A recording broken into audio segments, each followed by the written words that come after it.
Hey guys, so if you're new here, one of my goals for 2024 was to read the Pretty Little Liars series. Now I am pretty behind for the year, but this is book number 6 out of 16 and I really enjoyed it. I've been giving most of these 4 stars because I feel like if I would have read it when I was a teenager, they would all be 5 stars, and since I watched the TV series, I kind of know where it's going. But this one definitely had some differences. So in Killer, this is where Spencer, she gets a email back from this website because she doesn't believe that her parents are her parents. She believes she's adopted because when her grandmother died, she left $2 million to every natural born grandchild, and she wasn't in it. And so she found her mother.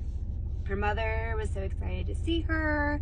She wanted her to move to New York and be with her, but she had to go off to Paris on her honeymoon. But she left her realtor information with Spencer. And Spencer, of course, doesn't get along with her family, and then she contacts the realtor and she gets an apartment. So unfortunately, whenever she gets to that apartment, it doesn't exist, and she looks in her bank account and everything has been depleted. They scammed her. And Spencer's starting to think that maybe A had something to do with it because Spencer was focused on her birth mom instead of finding Allie's killer. Then we have Hannah, who is in the midst of her beef with Kate, her stepsister. Her and Kate have been going after Mike Montgomery, Aria's brother. So both of them are trying to date him. Both of them are trying to take them to the Radley opening. And come to find out, Kate used it as proof that Hannah will just go over and try to take over everything that Kate wants. And it was kind of a get back at her for telling everyone that Kate had herpes. Hannah did that in the last book. But Hannah is also having suspicions about Darren Wilden, who is the cop who's been taking over everything. Because at the end of the last book, they thought they saw Ian's dead body in the woods. And they did the investigation and they can't find Ian's body. And so basically Wilden called the girls liars and that they're just seeking attention. And Hannah ends up on Alley Street because she's taking a run, and she sees Wilden there and coming out of the woods, not in his police uniform, and he freaks out seeing her and offers to take her home. And he's driving really scary, being weird. And then she notices this fish sticker. And then she's like, I've seen that before. And it doesn't hit her till later in the book that the fish sticker is, they seen it at Allie's. It was a sticker that let them into this lake house part of town. And that she realizes Wilden was there at Allie's house on one night in 6th grade when they tried to steal the capsule flag from Allie, which was a big game that Rosewood Day had on. That you could find a piece of a capsule flag, and they would sew the flag together and put it in the time capsule and bury it. Allie had found a piece, and the girls wanted to steal it, but somebody had already stole it. Come to find out, Aria had it. Emily is dating, low-key forgot his name. But she's dating him, Isaac. She's dating Isaac. And Isaac is the member of a band. She started dating him last book. And she's going over to his house and they end up having sex. And it was Emily's first time and Isaac's first time. And the mom caught them coming downstairs and she completely doesn't like Emily. Emily finds herself at the dinner table and the mom's being super passive aggressive, but nobody else is noticing, but she notices because she's pretty sure they were caught, but Isaac doesn't know. Then she finds a picture of Emily's head cut off in the picture in one of the drawers. So, the mom definitely doesn't like her. And then she was at Applebee's one day after swim practice, and the mom shows up, and she's like, you are never allowed back at our house.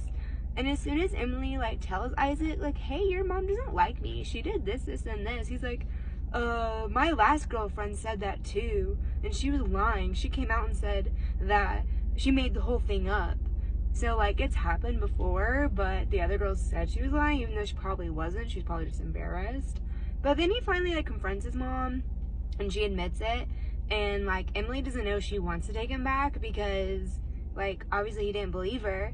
And Emily's also struggling with on one of the dates that her and Isaac went on, Jason De Laurentiis, Allie's brother, accused Emily of hitting his car, and he got like really like mad and irate, and she remembers Allie saying that he should be in the mental institution.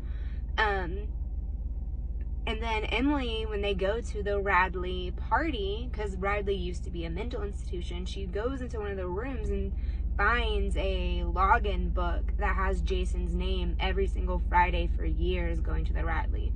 So they're like, why was he here? Why was he visiting? Was he seeking help? Because they know he was seeking help from the psychiatrist at school because he told Aria. So Emily believes that Jason is scary and might be one of Allie's killers on accident. Aria is spending this time with her dad because her mom's boyfriend has hit on her, like kissed her, tried to grab her, grope her. So she doesn't want to be there, so she's living with her dad. But she doesn't really want to be with her dad because, again, her dad's having a baby with his mistress. So she's been spending a lot of her time with Jason De Laurentiis, in which part of me is like, oh, that's cute. But then I remember, like, she's like 16, 17. He's like in his 20s, and I'm kind of like, ew.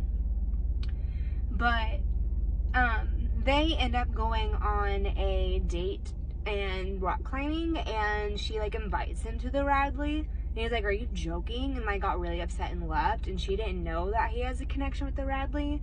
And like I said, like he had already told her about how he used to see the psychiatrist. So she's now thinking that maybe Jason is a part of it too. So Aria, when she was at Jason's apartment, found a yearbook with a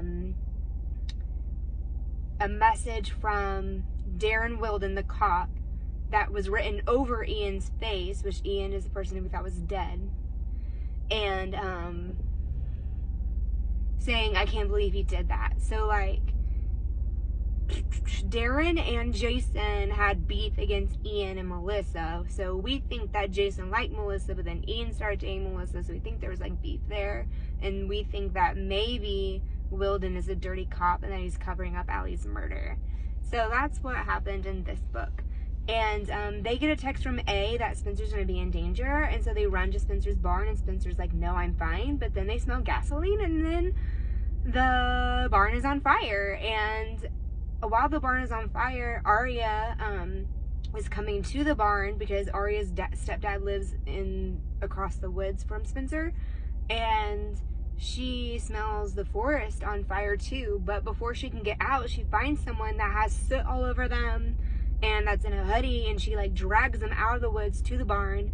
And then once the other girls get out of the barn and they all see that Aria has this other person, they're trying to help them because they're not talking. Emily says it's Allie. Like, they all recognize it as Allie. So Allie is alive. Oh my god. But we know that because we watched the series. So yeah, this is a good book.